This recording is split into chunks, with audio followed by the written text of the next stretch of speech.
Hello everyone, स्वागत है आप सभी का हमारे इस यूट्यूब चैनल पर। तो कैसे हैं दोस्त, उम्मीदें अच्छे होंगे। तो आज की क्लास में कक्षा 10th की मैथ्स की द्विघात समीकरण के ऑब्जेक्टिव टाइप क्वेश्चन के बारे में हम जानेंगे। ठीक है दोस्त। तो सबसे पहला जो हमारा क्वेश्चन है, द्विघात सूत्र को किस वैज्ञानिक ने प्रतिपादन किया। ठीक है, तो इसका जो बाबू राइट आंसर हो जाएगा वो होगा ऑप्शन ए, यानी कि श्रीधराचार्य। ठीक है, ऑप्शन ए। अब चलेंगे क्वेश्चन नंबर 2 की ओर। क्वेश्चन नंबर जो 2 है बाबू, आप देख सकते हैं द्विघात समीकरणों को पूर्ण हल देने वाले गणितज्ञ कौन थे। तो इसका होगा ऑप्शन नंबर सी, यानी कि अब्राहम बार। ठीक है। और अब चलेंगे क्वेश्चन नंबर 3 की ओर। क्वेश्चन नंबर 3 है, निम्नलिखित में कौन द्विघात समीकरण है। ठीक है, तो देखिए द्विघात समीकरण होने के लिए जो पावर होता है वो पूर्ण संख्या होना जरूरी होता है। तो आप देख सकते हैं इसका जो होगा बाबू option number A right answer हो जाएगा। 4 नंबर प्रश्न की ओर चलते हैं। इसमें दिया है निम्न में कौन द्विघात समीकरण नहीं है।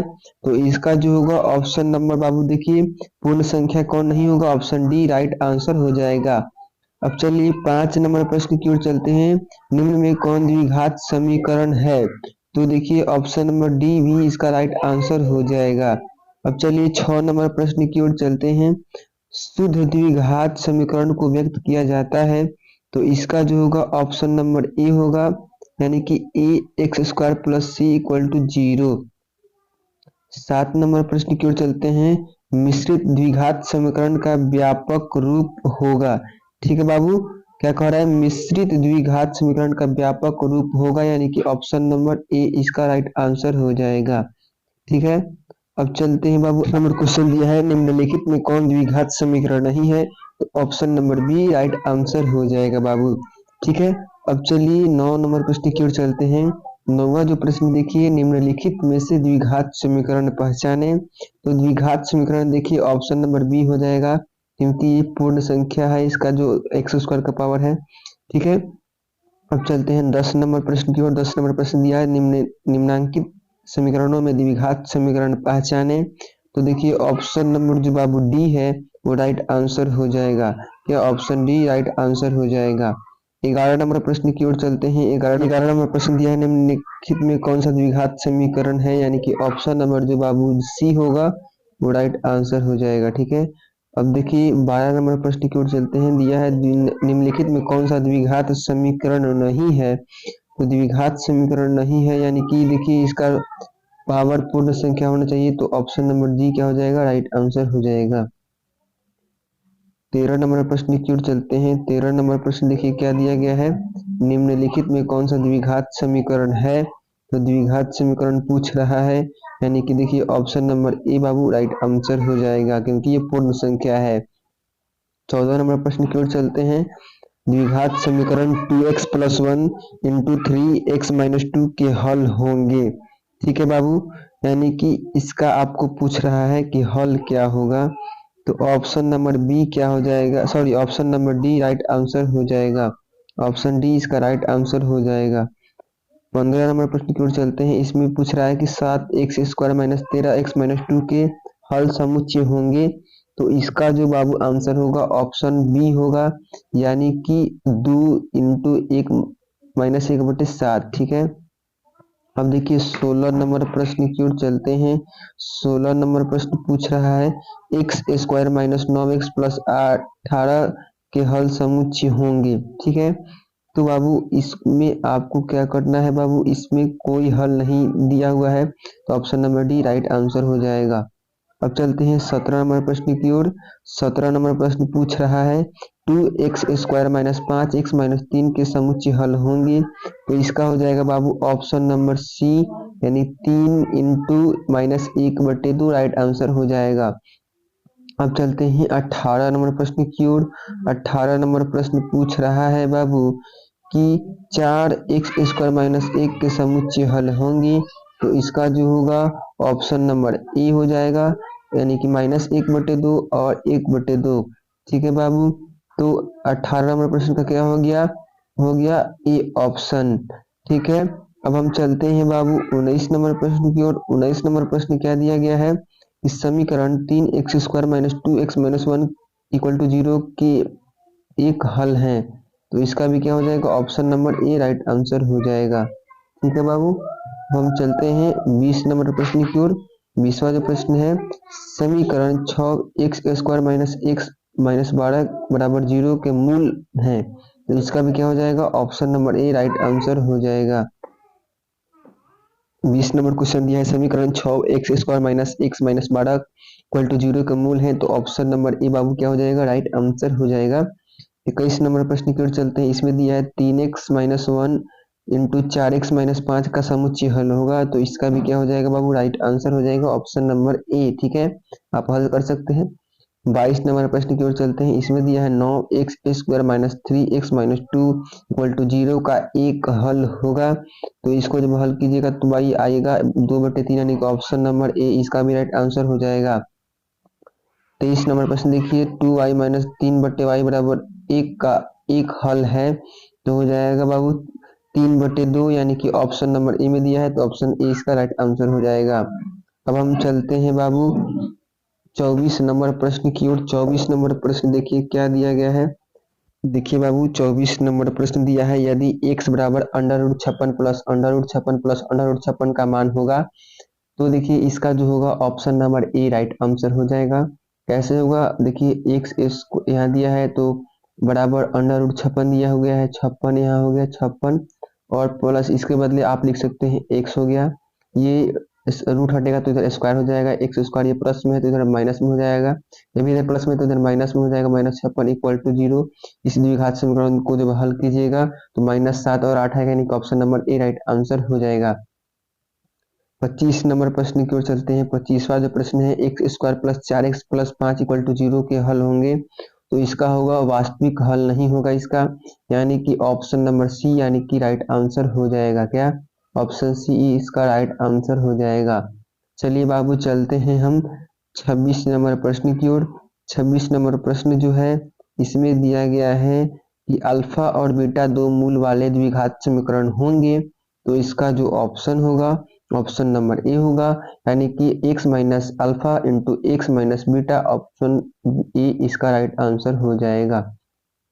ठीक है बाबू, 27 नंबर प्रश्न की ओर चलते हैं। 27 नंबर प्रश्न देखिए, द्विघात समीकरण 2x² माइनस 3x प्लस 1 के एक मूल 1/2 है। तो दूसरा मूल क्या होगा, तो इसका भी क्या होगा, ऑप्शन नंबर ए हो जाएगा, यानी कि 1। तो इसका भी ऑप्शन ए राइट आंसर हो गया। ठीक है, अब चलिए 28 नंबर प्रश्न की ओर चलते हैं। द्विघात बहुपद के शून्यक और द्विघात समीकरण के मूल क्या है। तो शून्यक और मूल एक ही होते हैं, आपको मालूम होगा। तो ऑप्शन नंबर देखिए बी इसका राइट आंसर हो जाएगा। ठीक है बाबू, अब चलते हैं 29 नंबर प्रश्न की ओर। 29 नंबर प्रश्न क्या दिया गया है, द्विघात समीकरण 9x² माइनस 25 को गुणनखंड विधि से हल करने पर मूल होंगे। ठीक है बाबू, तो देखिए जब इसको आप हल कीजिएगा तो +-5/3 आ जाएगा, यानी कि देखिए 9x² है तो इसको आप इस साइड लाइए तो +25 हो जाएगा। ये 9 हट जाएगा तो यहाँ हो जाएगा 9, और जब इस अंडर रूट हो जाएगा तो +-5/3 हो जाएगा, यानी कि option number C right answer हो जाएगा। अब हम चलते हैं बाबू 30 नंबर प्रश्न की ओर। a² into p² into x² minus q² बराबर 0 के मूल होंगे। ठीक है बाबू, तो ऑप्शन नंबर जो डी होगा वो राइट आंसर हो जाएगा, +-p/AP। ठीक है, इसका राइट आंसर हो जाएगा, तो इसको आप टिक कर दीजिए। ठीक है, डी राइट आंसर हो गया। अब हम चलते हैं बाबू अगले प्रश्न की ओर, यानी कि क्वेश्चन नंबर 31 की ओर। क्वेश्चन नंबर जो 31 है, 2x² माइनस x प्लस 1/8 बराबर 0 के मूल होंगे। तो इसका जो होगा ऑप्शन नंबर बी हो जाएगा, यानी कि 1/4 और 1/4। तो ऑप्शन बी को आप टिक कर दीजिए बाबू। अब चलिए चलते हैं 32 नंबर प्रश्न की ओर। 32 नंबर प्रश्न देखिए क्या दिया गया है, x² माइनस 3x माइनस 10 के इक्वल टू 0 के धनात्मक मूल होंगे। तो इसका होगा बाबू 5 हो जाएगा इसका। तो ऑप्शन नंबर ए में दिया है, तो ऑप्शन ए को आप टिक कर दीजिए। अब चलते हैं बाबू 33 नंबर प्रश्न की ओर। 33 नंबर प्रश्न देखिए, 2x² minus 5x plus 3 equal to 0 के मूल निकाले जा सकते हैं। तो इसको आप गुणनखंड विधि द्वारा निकाले जा सकते हैं, यानी कि ऑप्शन नंबर जो ए होगा ये राइट आंसर हो जाएगा। अब हम चलते हैं बाबू 34 नंबर प्रश्न की ओर। 34 नंबर प्रश्न देखिए क्या दिया गया है। 34 नंबर प्रश्न दिया गया है कि 3x² माइनस 2√6x प्लस 2 के बराबर 0 के मूल होंगे। तो इसका होगा बराबर होगा, यानी कि ऑप्शन नंबर जो सी होगा वो राइट आंसर हो जाएगा। अब हम चलते हैं बाबू 35 नंबर प्रश्न की ओर। 35 नंबर प्रश्न देखिए क्या दिया गया है कि √2x² प्लस 7x प्लस 5√2 बराबर 0 के मूल होंगे। तो ऑप्शन नंबर जो बाबू बी होगा -√2 इंटू -5/√2 ऑप्शन बी में दिया है, तो ऑप्शन बी को टिक कर दीजिए। अब चलते हैं 36 नंबर प्रश्न की ओर। 36 नंबर प्रश्न जो देखिए क्या दिया गया है, x plus 2 the whole square minus 9 equal to 0 के मूल क्या होंगे। तो इसका जो ऑप्शन होगा राइट आंसर ऑप्शन नंबर ए हो जाएगा, तो ऑप्शन ए को आप टिक कर दीजिए। 37 नंबर प्रश्न की ओर चलते हैं। 37 नंबर जो प्रश्न है इसमें दिया गया है कि 2x² माइनस 2√x प्लस 1 के मूल अपरिमेय हैं या परिमेय।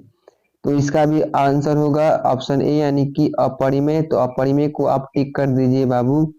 अब हम चलते हैं क्वेश्चन नंबर 38 की ओर। क्वेश्चन नंबर 38 द्विघात समीकरण के मूलों को ज्ञात किया जा सकता है। तो आप गुणनखंड द्वारा भी कर सकते हैं, पूर्ण वर्ग द्वारा भी कर सकते हैं, सूत्र द्वारा भी कर सकते हैं। तो ऑप्शन नंबर जो डी है राइट आंसर हो जाएगा बाबू। 39 नंबर प्रश्न देखिए क्या दिया गया है, यदि अल्फा और बीटा द्विघात समीकरण x² plus x minus 2 equal to 0 के मूल हो तो 1/अल्फा प्लस 1/बीटा का मान होगा। तो ऑप्शन नंबर इसका क्या हो जाएगा, ऑप्शन नंबर बी हो जाएगा, यानी कि -1/√2। आप इसको हल करके देख सकते हैं। तो ऑप्शन नंबर क्या हो जाएगा बाबू, 1/2 होगा, तो 1/2 को आप टिक कर दीजिए, ऑप्शन नंबर ए हो जाएगा। अब चलते हैं 40 नंबर प्रश्न की ओर। इसमें दिया है द्विघात समीकरण ax² plus bx plus c equal to 0 के मूल अल्फा और बीटा हो तो alpha square plus beta square का मान होगा। तो ऑप्शन नंबर जो ए होगा वो राइट आंसर हो जाएगा बाबू, ठीक है। अब हम चलते हैं बाबू 42 नंबर प्रश्न की ओर, 41 नंबर प्रश्न की ओर। 41 नंबर प्रश्न जो दिया गया है द्विघात समीकरण ax² plus bx plus c equal to 0 के मूल अल्फा और बीटा हो तो इसमें alpha cube plus beta cube का मान पूछ रहा है। तो ऑप्शन नंबर बी क्या हो जाएगा, राइट आंसर हो जाएगा। अब हम चलते हैं बाबू 42 नंबर प्रश्न की ओर। 42 नंबर प्रश्न क्या दिया गया है, द्विघात समीकरण ax² minus 5x plus 6 equal to 0 के मूलों का योग होगा।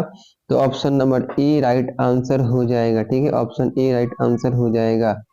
अब चलते हैं 43 नंबर प्रश्न की ओर। 43 नंबर प्रश्न क्या दिया गया है, यदि समीकरण x² minus px plus q equal to 0 के मूल p और q हो तो p और q का मान आपको बताना है कि क्या होगा, ठीक है।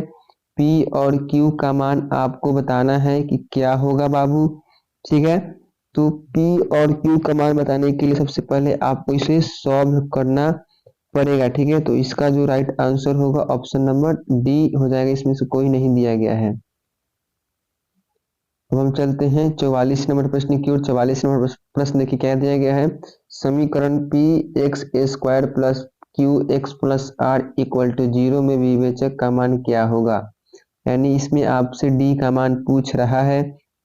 तो ऑप्शन नंबर जो बी होगा q² माइनस 4pr हो जाएगा, ठीक है। तो ऑप्शन बी को आप टिक कर दीजिए। 45 नंबर प्रश्न देखिए क्या दिया गया है, यदि x बराबर 1 दोनों समीकरण x² plus x plus a बराबर 0 और bx² plus bx plus 3 equal to 0 के मूल हो तो a और b का मान निकालना है। तो ऑप्शन नंबर जो सी होगा बाबू वो राइट आंसर हो जाएगा, ठीक है। ऑप्शन बी क्या हो जाएगा, राइट आंसर हो जाएगा सी। 46 नंबर प्रश्न की ओर चलते हैं। 46 नंबर प्रश्न देखिए क्या दिया गया है यदि समीकरण 2x² plus P X minus 3 equal to 0 का एक मूल -3 हो तो p का मान होगा, तो ऑप्शन सी राइट आंसर हो जाएगा। 47 नंबर प्रश्न की ओर चलते हैं। 47 नंबर प्रश्न देखिए, यदि अल्फा और बीटा समीकरण 2x² minus x minus 6 equal to 0 के मूल हो तो 1 बटा अल्फा प्लस 1 बटा बीटा का मान होगा, तो ऑप्शन डी यानी कि -1/6 हो जाएगा। 48 नंबर प्रश्न की ओर चलते हैं। द्विघात समीकरण 2x² माइनस 4x प्लस 3 बराबर 0 का विवेचक हो तो बाबू इसको आप विवेचक का मान निकालना है, तो -8 हो जाएगा, ऑप्शन नंबर सी। 49 नंबर प्रश्न की ओर चलते हैं। द्विघात समीकरण x² minus 5x plus 6 equal to 0 का विवेचक निम्नलिखित में कौन होगा, यानी कि डी का मान पूछ रहा है, तो ऑप्शन ए राइट आंसर हो जाएगा।